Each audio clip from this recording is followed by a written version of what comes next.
your presence. That's where I want to be. Good morning. It's so fun to see the kids in the house. Kids are here. The kids are here. You're still kids. You know that. Open your Bibles to 2 Timothy. We're going to continue on one of the hottest topics on the internet right now is narcissism. And I felt like I had to, a couple of reasons why I've needed to share. I've not only survived this, and some of you have too, most of you people here are dealing with things in your life. And also I needed to share it from a Christian perspective. There's a lot of YouTubes out there, but they don't give anything Christian. And according to what the Word says, and also a lot of Christians don't even think this exists. And the way I was opened up to this, I was dealing with a very, very difficult person in my life. And someone that was just came out of their master's degree said, well, you know, that this person's a narcissist. And I'm like, I think my jaw fell to the ground. And I was like, there's a name to this? And I'm sure a lot of you have felt the same way when you're dealing with people. It's like, wow. Now, we're not here just to label everybody as a title or to diagnose people and get into trouble. But if you have dealt with this kind of person in your life, and today I'm going to talk about is the abusive person in your life a narcissist? And we're going to talk a lot about parents because it starts with the parents. And I wanted to get into leaders and pastors, but guess what? That's next week. This just keeps going. I just kept getting downloaded but we have to deal with, last week if you didn't get that one, listen to that one. And also sign and subscribe to this channel and you'll get them immediately because next week, you don't want to miss next week because I think it's a very untalked about subject and about pastoral abuse, narcissism in the church today. It's an office that many people gravitate towards because there's a lot of narcissistic supply in churches and no one wants to talk about it or rock the boat. And those that did rock the boat have been cast out. And not only have they been abused by the leaders, but also all the church. So makes me want to cry, we have a lot of broken-hearted people that are no longer going to church because they didn't know what they were dealing with. So I think it's going to shed a lot of light, and it's not to attack people, but it's to basically put you in motion to heal. Because if you don't know what you're dealing with, you are not going to be able to know how to get help. So the Bible says clearly in 2 Timothy 3:1, that know this in the last times, there's going to be perilous times, and we're dealing with perilous times, vicious times, fierce times, demonic times. And as they remove Christ in the Bible more and more from things, guess what? It's going to decay faster and faster. And as we've seen just in the last couple of years, the things that they put on TV now, it's like years ago. I mean, there's no way. The corruption is just so intense. And we have to know what we're dealing with. And the Bible says that in the end times they're going to be lovers of their own selves. And lovers of their own selves actually is what narcissism is. It's a loving of themselves. And we're going to talk about how do people become narcissists, because a lot of times it does start out with childhood. It starts out with parenting. And my granddaughter is going through a very hard time right now. She's losing her teeth. And she's not just losing one tooth or two teeth, but it's like they're all going, like, ah! And so then they dangle, and as they dangle, remember how you used to go, you'd flick it, and it's just attached, and you don't want to pull it. You don't know if you should pull it or let someone, it's just like, no, don't touch it. But then it starts to lose its attachment. Well, people that have a narcissistic personality disorder have an attachment disorder. They are not properly attached to their parents. And here again, parents, we have got to attach. This is why I think it's so important when mothers and fathers spend time with your kids. Now we live in an age where you just buy them stuff, and that's supposed to they need to be attached. And it's hard if you're in a narcissistic marriage, and we're going to talk a lot about fathers today, although mothers are right there. But I've had more experience myself with pastors and with narcissistic fathers. But the narcissistic mothers are just, there's no gender in this, okay? You have to say this is not a gender issue. It's an attachment disorder issue. And if the father's never around and attached, you can see, and if he never validates his children, if they never get the love and the validation they need, they're going to get it other ways. because it's not an attached, they are not attached properly. Now, I did a teaching on, you can find it on YouTube. If you ever want to find any of my YouTubes, just go to Roberta Morrison on YouTube, and there'll be 250 some free things YouTubes you can watch. But there's one on the attachment disorder. An attachment disorder, I think is what it's called. And this is another subject that's not taught in churches, and it needs to be, because we're dealing with a lot of people now in churches that have not been properly connected. Just like that tooth in my granddaughter, it's disconnected, it's no longer attached. And so because it's not attached right, she doesn't want to eat on that side. She doesn't want to eat food because it's going to wiggle it, and she's afraid if she wiggles it, it's going to come out, and then it bleeds. So if kids aren't attached properly with their parents, or they're not going to attach properly to other people either. So this epidemic is happening in our world today, where people don't have relationships. They are attached to objects. They're attached to work. They're attached to outside things to try to make them feel good on the inside.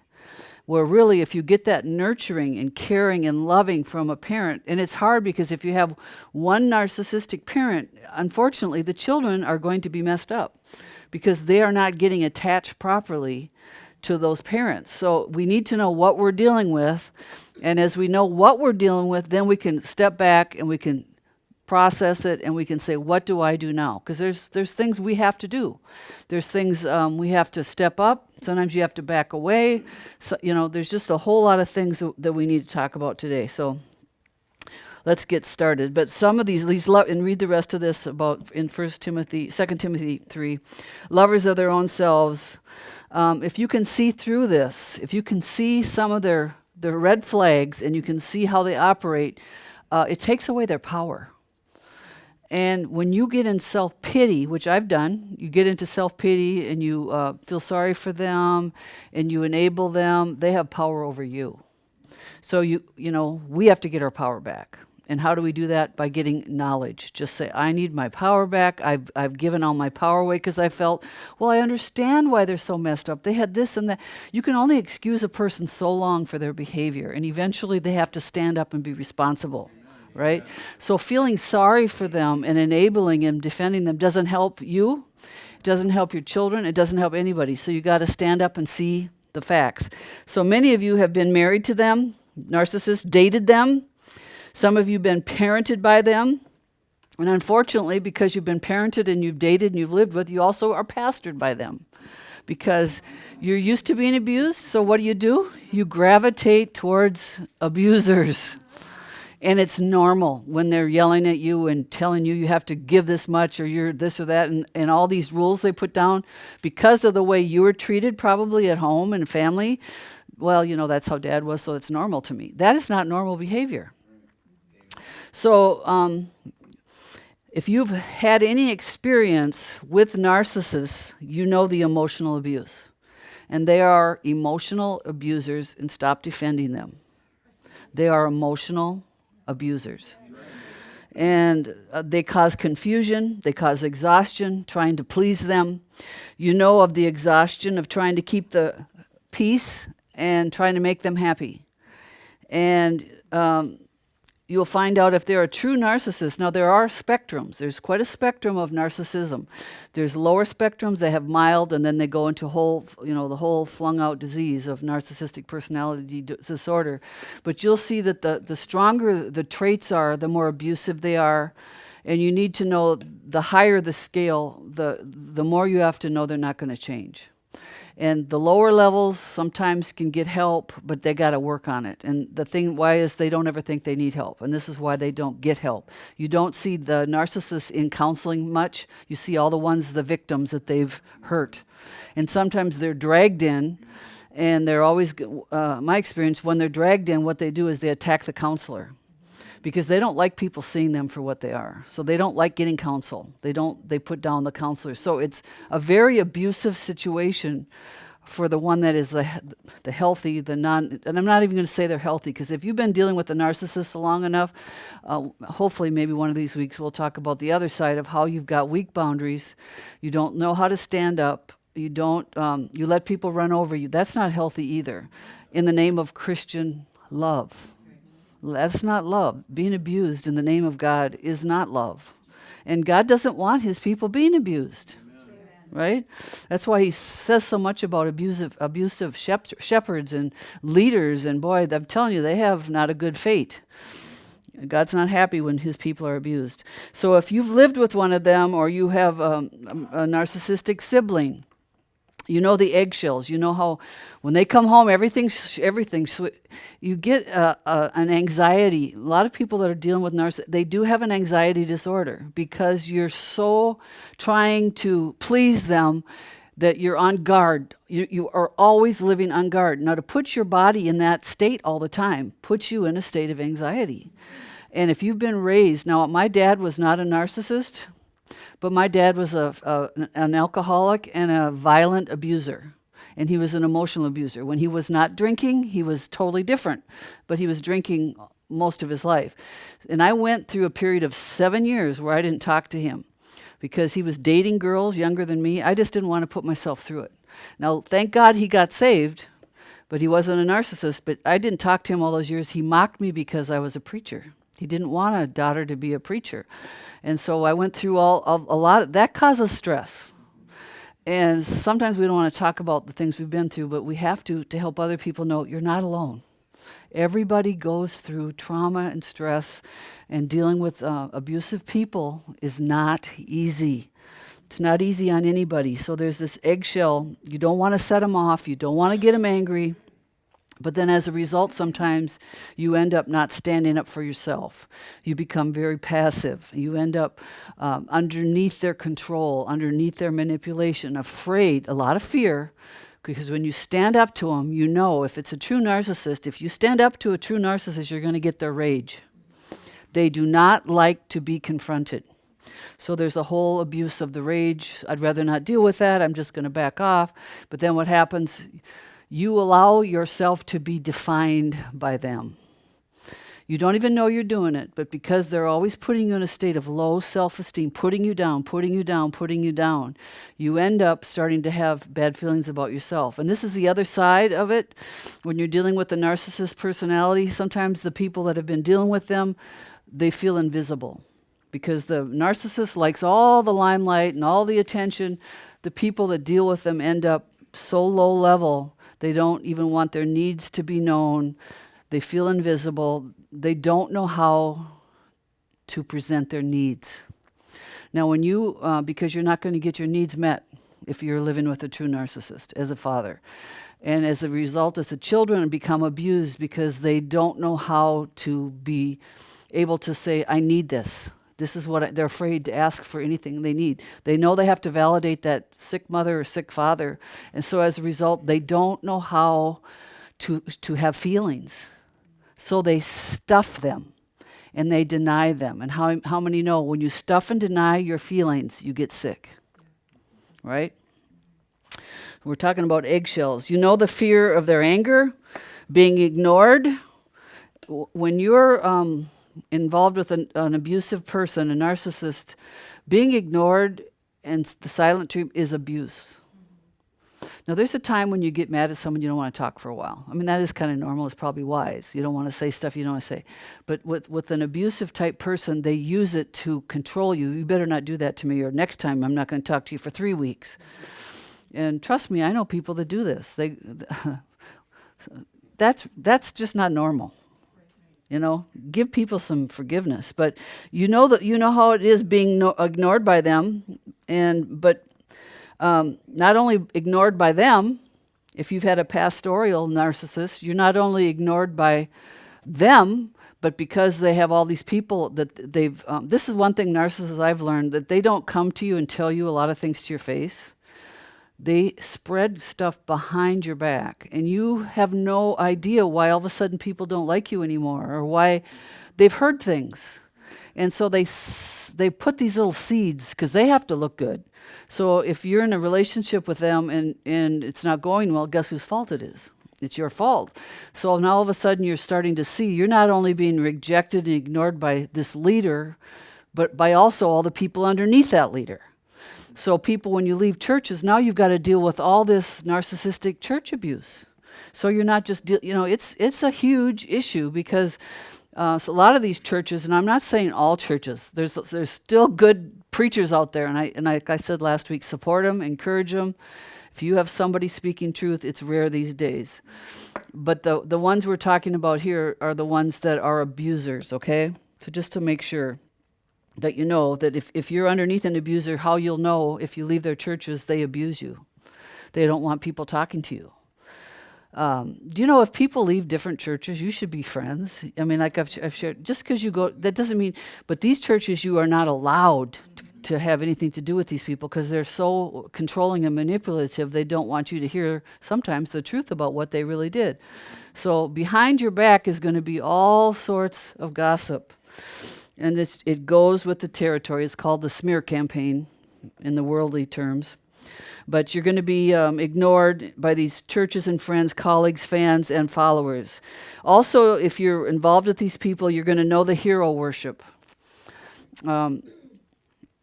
How people think this leader or this father could do no wrong. Wow, you're so blessed to have a mom like this. You're so blessed. They have no idea what goes on. They have no idea the abuse behind closed doors. And you know, when you begin to have boundaries and you stand up for yourself and you confront the narcissist, all hell breaks loose. They do not like to be confronted. They do not like to be told they're wrong.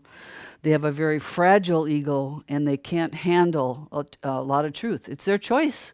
But because of their attachment disorders, here again, you see this loose tooth. It's not attached anywhere. If you confront that, it's going to come back at you because it has nowhere else to go but attack you because they don't like to judge themselves, take good looks at themselves, and sometimes, eventually, some of them will when enough bad things happen to them. But it's unfortunate that so much bad has to happen before they really will take a good look at themselves and say, hey, maybe I am the problem here. But when you stand up to them, you need to know the consequences. And when you divorce one, you need to know the consequences. In a divorce, you'll know when you are dealing with a narcissist, and I'm going to share with you a little bit about that. So as you refuse their manipulation and you don't tolerate it anymore, now prepare to be persecuted and lied about. Narcissists hate being disobeyed. They hate being criticized, ignored, questioned, being told they can't do something. A lot of narcissists, don't tell me what I can or can't do, because they love to break rules. And if we get time, I'll go into the bully narcissist, which I've had a lot of experience with the bully. I don't know about you, but, let's just do the bully right now. That note just flared out. The bully father, the bully pastor, he has a rigid mistrust of people and their motives. I just wrote this on. I'm going to read what I wrote. He's fearful that others will try to control him or take advantage of him. He protects himself by being critical and controlling of others. He uses his authority, if he's a father, if he's a boss, if he's whatever authority he has, to make you feel weak, powerless, and even stupid. One of the bully pastors I knew, if you weren't on time, in order to control people, to get them on time, they shut the sanctuary up. And you couldn't get in to worship God because the sanctuary was closed because you were 3 minutes late. I was locked out myself. You're tempted to give in, apologize. You're tempted to give in, always apologizing. I'm so sorry. You're saying sorry for stuff that you didn't do wrong when you're with a bully. Apologize. You're tempted to counterattack, or run away and cry. What you have to do is look them in the eye and let them know that the tone of their voice is unacceptable. If they're being mean, hang up on the phone. You don't need to sit and listen to excessive, abusive. You have a boundary, use it. And don't feel bad. They maybe have a chance to look at how they're acting. And most people in their life aren't strong enough to stand up to them. They don't have to be mean, and they don't have to be critical. So you have to be assertive. And this is the hardest thing for the other side of the issue. When you're not an assertive person, when you want peace at all costs, when you want everything to go, you have to put up boundaries. It's going to be the hardest thing, but you have to do it. Because if you don't, you're always going to be that doormat. Then the other mask, the one I just wrote down, just two of them, is the entitled one. Now this one I put as a she because it also can be a woman. She feels she can make up her own set of rules, and she should be able to have whatever she wants when she wants it. She's never learned the word no. She's pushy and demanding, not interested in your feelings. Arrive 30 minutes late for an appointment, never calls, never tells you they're going to be late, and everybody in the restaurant's waiting. You can't be seated because in order to be seated, the whole group has to be there. Of course, she never called and told you she was going to be late. But then because she's late, now you don't have that table available.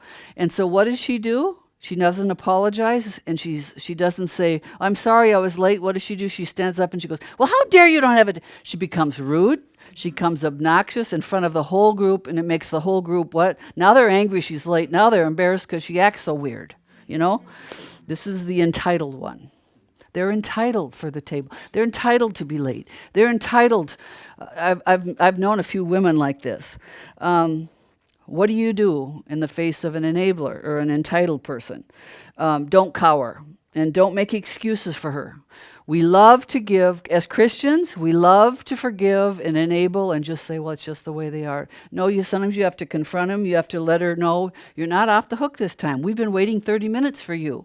And the reason why we're now late again is because you have put all of us, somebody has to stand up and let this entitled one know that you're affecting all of us. Because why? They don't care. And sometimes you just say, you know what, I'm not going to go meet with you again, or I'm going to meet, you said 10 o'clock, well, I know you won't be there till 11, so I'll see you at 11. But you don't tell them that, you just meet them at 11. But they're so entitled. Couple questions for you, or to ask you. Is the difficult person in your life a narcissist? Now, my dad was a difficult person, but he was not a narcissist. He was an emotional abuser, and the reason why he was, most of you know World War II. He was in post-traumatic stress syndrome himself, but he cared for people. He loved people, and I think that's why he ended up drinking. He couldn't handle what he had to do over there in Normandy. He was one of the very few that came out. So just because someone has emotional issues, it doesn't mean we label them as a narcissist. But because today there is such an epidemic of narcissism, it is now the new normal. It's becoming normal, and people think this is the way people are. And you're going to run into them everywhere, and to keep your own sanity, you're going to have to know you have to have boundaries. Sometimes you have to have distance. Sometimes you have to say goodbye. And only God and the Holy Spirit can show you what you need to do at the time. Is the difficult person in your life a narcissist? A couple things. They're self-absorbed. That means they act like everything is about him or her, everything. If they're pastors, the whole church is about them. It's their church. If it's a father or a mother, it's just like this, everything is about them, just everything. Emotionally detached. They have a problem with emotions. They have a problem with intimacy. They don't do relationships well. They feel emotions and feelings make somebody weak. And someone actually told me, go find somebody that'll go hold your hand, some weak man. That doesn't make a man weak because they're emotional and they're sensitive. You see what I'm saying? But they think emotions are weakness. They're emotionally detached. They steer clear of feelings because feelings have gotten them hurt. Here again, there's this detachment. They're detached from their own feelings. They have an entitlement. They make the rules and they break the rules. We're going to meet at 10 o'clock. Okay, you're the one that set the date, 10 o'clock, the time, and they're not even there. Well, they can break the rule because they set the rule. That's how they think. They put you down, and they're very bullyish. Some are more bullyish than others.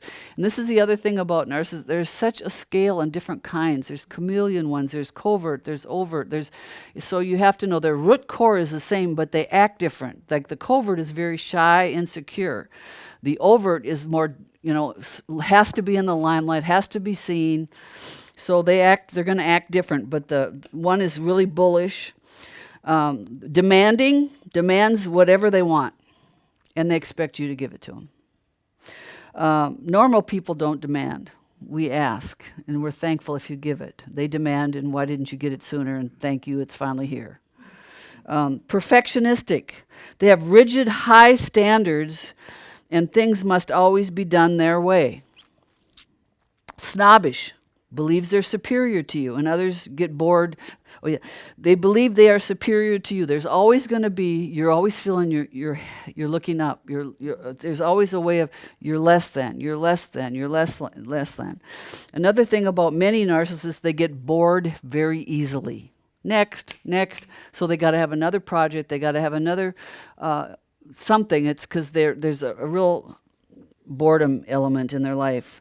They're always approval seeking. They crave praise and recognition. Uninterested in understanding your feelings and needs. Now this is really important as we talk today about the narcissistic parent, because a true parent cares about how their kids feel. Narcissists don't really care how your kids feel. And that's hard, but when you see they have no empathy. And I was listening to this one lady, and she was talking, and this is what she does for a living, is counsel people from narcissism. And she said the main thing you have to teach your children is empathy, because narcissists don't have it. So and she said they're not born, they're made. So if you have a child, the first thing, and they all go through these stages of where it's me, I'm they got to outgrow that. Narcissists don't outgrow it.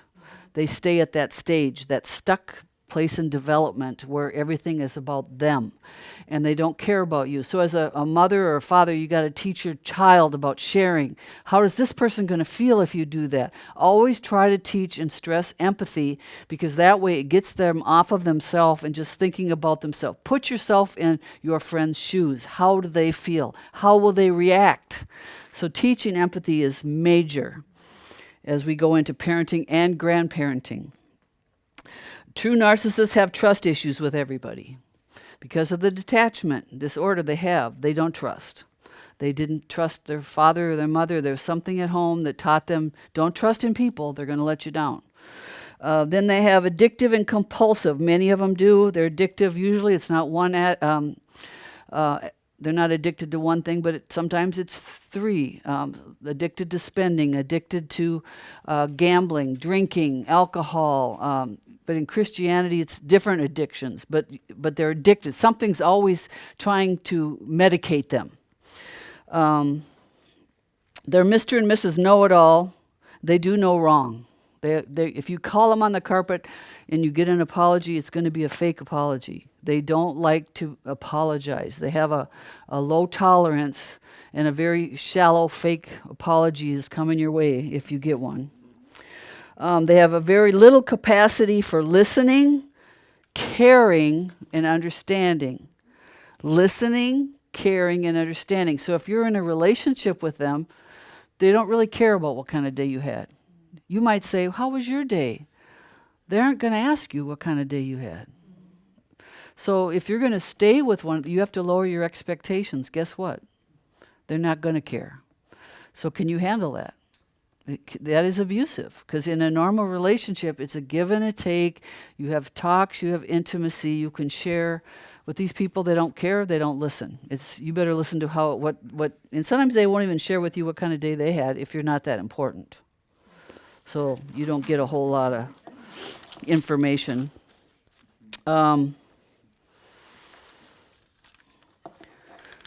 Let's go over here into the parents. Don't let me go too long, okay? I can go on and on for this. I could go on for 3 weeks on this subject. Ephesians 6:4, it says, Fathers, provoke not your children to wrath. What does that mean, provoke? Don't stir it up. Your children to wrath. And Colossians 3:21, why? Lest they be discouraged. As a parent, we're there to nurture them, but it says, but bringing them up in what? The nurture and the admonition of the Lord. So to nurture our children so that they don't become narcissistic, we have to care for them. Put your phones down, put your tablets down, care for them. Listen, be tuned in to what they're saying, what are they trying to say? Care for them, nurture them, encourage them, give attention to them. That word nourish there actually means to nurse. To nurse them. What do they need? What are they saying? If you're married and you're in a narcissistic marriage, you have to be the healthy parent. You're going to have to nurse that child because they're not going to get it from the other one. The other parent usually uses money. They push money and things rather than giving them themselves and nourish. They don't know how to nourish. They don't know how to promote the development of that child. So it says we're not supposed to discourage them or neglect them, frustrate them, or hinder them. And if you can't do that, I'm going to just say, don't have them then. If you can't be a parent and you don't want to take the time, don't have kids, because there's a big responsibility in nurturing, caring for them, and taking care of them. Now let me give you some facts about narcissist parents. All narcissist parents, if they are a true narcissist, mistreat their children. And they mistreat and abuse their wives. And if they're a narcissistic wife, they will abuse their husbands. They will abuse their kids. Some are the ignoring type. They're neglectful and disinterested in their kids. They're emotionally unavailable. They're distant. Then you have another type that they're called the engulfers. They are controlling and they don't let their children breathe or grow up. And some are both. Ooh, what a game that would be. Some cannot stand any children. A lot of the narcissists I've seen, they don't like kids. They really don't like kids. They like the little kids if they can, they can use them to make them, the kids think they're really special, or wow, they got me this, and you can buy them presents and they just make you feel good because look what I did for you. But most of them don't want to spend the time. Their kids are not really their. Now, God can change them. Some of these people I have seen change when they become grandparents. All of a sudden, they have more time for their grandchildren than they ever did for their kids, for whatever reason. I don't know. But they're easily to manipulate and impress. Little children are. So some of them like little children because they're easy to manipulate. Dysfunctional families. Now, you've heard this term if you've done any study on this. There's the golden child. Now, the golden child can do no wrong. And then there's the scapegoat who can do no right in the eyes of the narcissist. And the other thing narcissists do is they love to divide the children. Normal fathers and mothers unite the children, and we celebrate them. We don't love one more than the other. The narcissist has a golden child, has their favorite, and he pits them against the other one. And they will also pit the kids against the parent. How many know this is abusive? Yeah. This is not normal. And it happens all the time in churches and Christianity. Narcissistic parents are emotionally abusive and toxic. And why is that? They invalidate their feelings. Your feelings don't matter. Your feelings don't count. And this is the thing. It's really hard because when you're a child and you're trying to let your dad know you want something or this, they don't give you the credit that you need. They don't ever make you feel good. So these kids end up very insecure because they're being raised by this detached tooth. You know what I mean? I'm going to keep bringing that out through the whole thing. They use kids as pawns in a divorce. This is one thing. They might not have cared about your kids. But now if you're divorcing, all of a sudden your kids will be used against you. And it's to hurt you, and it's to manipulate. And actually, sometimes after the divorce is over, then the kids will be discarded again later on down the road. But they love to use kids as pawns. And if you have been in or are planning on one, you need to prepare yourself. And you need to also talk to your children. As a child, I think the hardest thing is you never get your needs met. And that is so hard when you're a child and you can't share your feelings. You always have to be there for your parent. The parents are supposed to be there for the kids. But in a narcissistic family, the kids have to be there to make sure dad's happy, make sure he feels good, make sure she's having a good day, make sure mom doesn't go weird on us today. So the kids are put in this parental role they're not supposed to be in. And as a result, these kids don't get their needs met. And the sad thing is, if you don't teach them what's going on, they will marry narcissists because they're marrying their dad or they're marrying their mom. This is normal. Okay, I'm being abused. My feelings aren't being validated. But then what happens to these? There's a lot of anger being built up in these people that their needs aren't being met. They might look sweet, but underneath there's an unhealthiness that's brewing because they are not getting their needs met. And God didn't create families to be this dysfunctional, but because the devil is around and he's caused a lot of this stuff, we're going to have to deal more and more with broken families, dysfunctional families, and how to get help to people.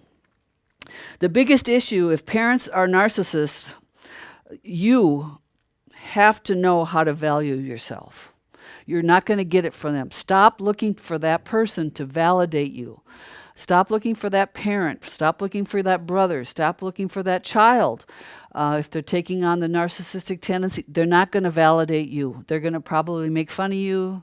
You're the dumbest thing around. Oh, it's just you. And what do? They have learned to manipulate and to act like their parent that is narcissistic and use you. So if they need money, guess who they're going to call?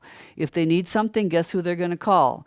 And sometimes you are waiting for that call, but if it's a narcissistic call, you'll have to say, "Sorry, I'm not going to give you money this time." Why? What happens? You enable that behavior. So the biggest issue is you have to learn to validate yourself, and you have to learn when you get into another relationship, or if even get around girlfriends or get around people that understand you, learn to say what you need. Because many times when you're in a relationship, you're so smothered, you're so unvalued. Does anybody even have time for me? I mean, does anybody care? You have to learn to say, I need to get out of the house. I need to go and do this. I need to go shopping. You need to fill up that empty spot in you. And you have to be okay with to learn to value yourself. Because you were taught to put yourself last.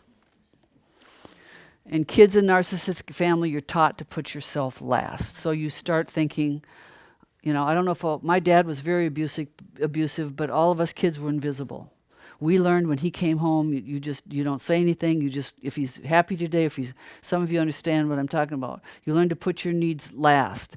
If you needed lunch money, you didn't ask Dad. You just went without food because you were afraid he was going to yell at you because you needed lunch money. You have to step up and tell people what you need. When you come out of these relationships, you have needs. What are they? Find out yourself, what do you need? Because you were put last, and that's not healthy. Either you were the entitled child or the golden child. Neither one is healthy. How much time do I have? This subject is intriguing for a lot of people. I want to go through this. I'd give someone credit. I don't know who the guy is, but it's an article I found on narcissistic fathers, and I want you to see was your father a narcissist? Okay. And also you could say, this is about fathers, but it's the same with mothers. They always overvalue themselves and they devalue you. Dad was a self-centered and pretty vain. He had an infiltrated sense of self-importance that led him to believe he was superior and entitled to only the best. Dad used people for his own good. He would take advantage of others to the point of exploiting them when it suited him.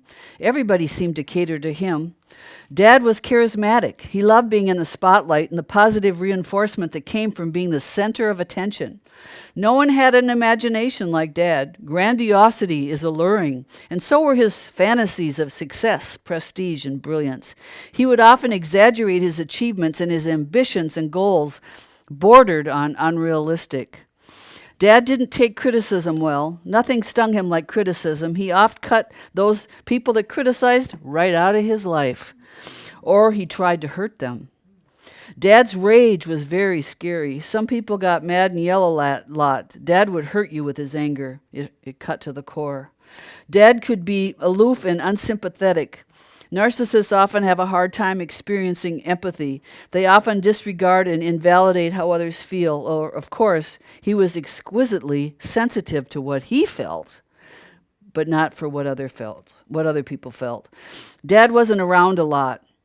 He got a lot of his gratification outside of the family. And that's one thing you'll see. A lot of them are workaholics. They love to be where people can, he feels good about what he does. And it's okay to work, but these people are excessive. They're not around the home a lot of them. Other fathers always hung around with their families, but not my dad. He craved excitement and seemed to be more concerned by what others thought of him rather than how his own kids felt about him. Dad did what he wanted when dealing with you. Narcissists don't step into someone else's shoes very often. He did things that he enjoyed with you. not what you want to do, what he wanted to do with you. Dad wanted you to look great to his friends and colleagues. You were most important to him when he could brag about you. You couldn't really get what you needed from him. Even if Dad provided on a material level, you felt deprived on a more subtle level. For example, you wanted his attention and his affection, but would only get it sporadically and only when it worked for him.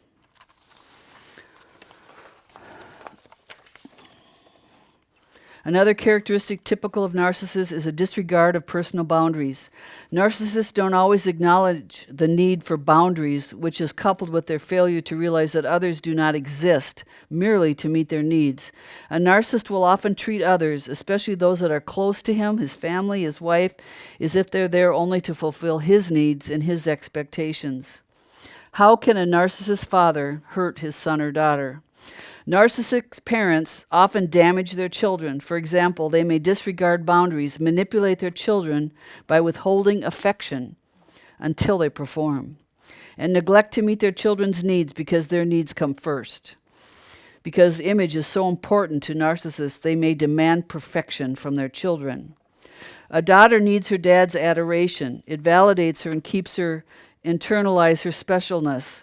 Healthy fathers give this to the girls. This is their gift. Many narcissists give no validation to their daughters. As a result, they end up bad girls. As the son of a narcissistic father, you never feel that you can measure up. Dad was so competitive that he even competed with you or didn't pay attention to you one way or the other. You somehow never feel good enough. Even when you do succeed, you simply feel empty and second rate. Just like girls need to be adored by their fathers to feel validated, boys also need their dad to believe in them. You may even become a narcissist yourself. This way you get dad's attention. After all, imitation is the highest form of flattery, and you learn from your old man, I don't like that. You learn from your father how to manipulate and to use people. So how do you survive a narcissistic father or a narcissistic mother? You've got to come to terms with who they are and how they hurt you. Their arrogance and pride, and there's so much in the Bible against pride. Their arrogance and pride, need for ego stroking is very, very annoying. You have to really pity them. You feel sorry for them that, you know what, this is what they need. Doesn't mean you get into self-pity, but you feel that way you can tolerate and just take a step back and go, this is really sad, but this is who they are. Don't let mom or dad hurt you. If he has a rage attack or she has a rage attack, you may decide to get in the car and leave. Who says you have to stay and put up with that kind of abuse? Leave. Limits are a good thing. You have to say, Dad, this is not constructive. I'm leaving. Cut ties if it's too toxic or dangerous. If they're abusive physically, God doesn't want you in abusive relationships. Some narcissist parents have violent or abusive tendencies. You are now an adult. Take care and take caution. Keep your expectations and your realistics low. You have to know, this is who my dad is. This is who my mom is. Don't expect them to change. In fact, if it's a true narcissistic personality disorder, the older they get, the worse they get. Because it's there, if you're a child of them, they demand you take care of them. They get worse. Narcissists are selfish and can't put your needs up to theirs. They don't care if you have to take the day off work to take care of them. This is what you're there for. You're there to take care of them. What do? You have to put up a boundary and say, no, I'm not coming. Oh, I can't do that today. You have to do what works with your schedule and your time because they're hard to please. Never let a narcissist determine your self-worth. Don't let them define you. Don't let them tell you how to act. Let them tell you how to dress. They will control your whole life if you let them. Especially if you're married to them, you're an extension of them and you're their trophy to make them feel good. So you have to not let people define you. You do what is good for you. Narcissists lack empathy and the ability to validate others, so be careful about trusting them. Don't go to them with counseling stuff. They will use the things you give them later and twist it and turn it. Don't go to them with private information. They're not capable of being good counselors. They can't even put their own tooth back in, okay? I just had to lighten you up a little bit. So be careful about trusting them with sensitive information, and don't share important achievements because they're not going to care. The one I'm thinking of right now didn't even go to his son's college graduation. It's just like, well, it didn't fit for him. It's not. They're not. These things, some of them are not important to them. Don't let them define who you are. You've got to move on. Narcissists get away with behavior because people passively allow them to. Stop allowing them to control you. Stop allowing them to manipulate you. Will you get pushback? Oh, yeah. I can speak from experience. You're going to get pushback, but it's good to be free. You got to distance yourself. Sometimes you can't leave, but you got to distance yourself. Sometimes you got to know, I got to take out time for me. I've got to step back from this situation. Is that okay? Yes. It's very healthy. Learn to know when your body is triggered. I know a lot about triggering. You turn into an anxiety, this and that. It's because you've been in trauma. And this is another thing Christians don't want to talk about. There's a lot of anxiety disorders going on, and a lot of people get sick because these people are very abusive. And it's abuse. Don't get into self-pity with them. When you get into feeling sorry for them, they have power over you. And they are the greatest victims. They know how to pull from the ends of the earth to make them play the victim card, but you feel so sorry for them. And if you're mercy motivated, that's how they control you. And you have to know, I am not going to be played, because they will play your mercy. And now all of a sudden the gift of mercy God gave you to help you has become your worst enemy, because now you're in false mercy. That's not mercy. Sometimes, to tolerate these kind of behaviors, you have to be firm. And to many of us, it seems bad to put up a boundary, to say no. But these people don't know no. They're just going to keep coming through your fences. So take your power back. Amen? I think we'll close right here. Well, let me just call. I hate to go too long. Divorce and the narcissistic father. I want to get this in. During a divorce, co-parenting with a narcissist is really dangerous. They will do great lengths to possess the children. They will fabricate or distort the truth. They lie. They'll lie to your kids about things you didn't even do to make the kids feel sorry for them and go on their team. You'll never probably know all the things they've said about you behind their back. They fabricate and distort truth in a divorce. It becomes a popularity contest for the narc. They have to win the children at all costs. You raised them, but now they want them. And it's to win. It's for their ego. If you have asked for the divorce, you can bet their wrath will be focused on you. So what begins as a type of possession can escalate into a destructive pattern of parental alienation, and they will try to alienate that kid from you. I've seen this in Christian marriages, so sad. These people are supposed to be Christians, and they act like devils, and they won't even let you see your kids. Or if you're with your kids, you can't let them know that you're with that other parent. This is not normal. This is not right. And any parent that's doing that, they're the problem. Okay? Just had to get that out. A narc parent is more likely to use parental alienation as a method to retaliate. They're using the children as pawns to retaliate against against the person that's divorcing them. That is wrong. You don't use children as your pawn to control people, to control them, and to control what they think about their mom or their dad. They're going to grow up and find out themselves what they're dealing with. What begins as possessive and nonstop attention from the father turns to rejection as a child enters. They don't want that child. They just are going to use that child. They're manipulating them to get and attack you, or to get more money, or to get the house, or whatever it might be. To get a divorce with a narcissist is hell. It's hell on earth. Okay? The impact of children on a narcissistic father. When the child is on the verge of adulthood and learning to spread their wings, there will be conflict between the narc parent and the child. There's going to be, if the son wants to do something the dad doesn't want him to do, there's going to be a battle. They always want to control that child. And if you're in that relationship, you got to tell the child, you do what you feel you want to do. I support you, whatever you feel, because they're going to get the attack from the other parent. Nothing they say or do is ever going to be good enough for the narc father. They never quite measure up. They're never quite in the occupation they should be. They're never making quite enough money. It's always whatever. If the child is not available to serve the narc parent, they're subject to abuse. This abuse can be verbal, non-verbal, mental. And this is kind of what I want to leave you with is the child itself, and if you're a child of a narcissist parent, what you're going to have to deal with is low self-esteem. You're going to always question yourself because you were never told that your decisions were right. You were always told they were wrong. So you're going to have low self-esteem, a lot of stress. And you know when you get triggered. My sisters and we were talking, and my dad would come home as an alcoholic. And to this day, I still get, it's less and less, but I can get triggered.